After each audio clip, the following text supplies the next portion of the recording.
அன்பு இன்று சாந்தமாய் என்னை கட்டி போடும் காலம் என்ன கேட்கிறேன் கூரடி பெண்மையே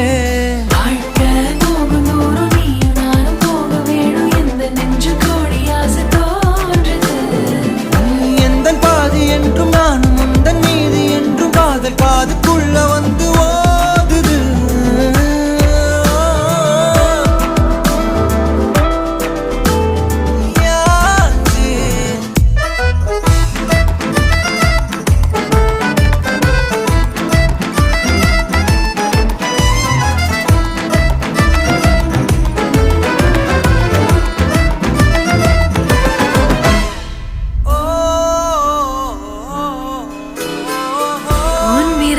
என்னை செல்லமாக தீண்டும் நேரம் என் நிழல் உன்னை ஒட்டிக்கொள்ளும் ரொம்ப நேரம்